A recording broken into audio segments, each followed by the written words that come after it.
dare delle risposte. Certo, i problemi sono tanti, sono complessi, in questo periodo poi vi ho detto prima, però queste risposte possono essere date. Non si può chiudere una strada, bisogna trovare un'altra soluzione. Esatto. Guardate, lo dico con Calle Marinares, sapete dov'è, almeno lei lo sa dov'è.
Abbiamo tentato in tutte le maniere, perché arrivano tutti i ragazzi, dipingono, sporcano, fanno di tutto. Abbiamo tentato con le telecamere, eccetera. Abbiamo messo i cancelli con le chiavi ai residenti.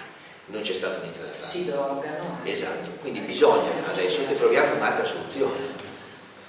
Certo. Perché non è possibile. Abbiamo fatto non so quanti tentativi di contenere il disagio, non ci siamo riusciti.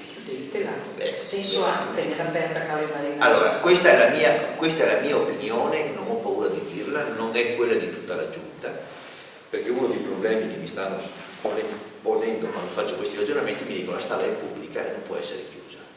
Tra le altre cose, quella strada è stata resa pubblica in cambio di delibere consigliari che hanno consentito alla proprietà di costruire di più di quello che era previsto nel piano, e quindi è possibile che non si possa fare, però io credo che dopo tutte le tentativi che abbiamo fatto fino adesso, a volte ci vuole avere anche il coraggio di introdurre elementi anche definitivi, perché se tutti i tentativi che noi facciamo non producono risultato, non possiamo lasciare il degrado, oltre che alle situazioni che abbiamo detto fino adesso.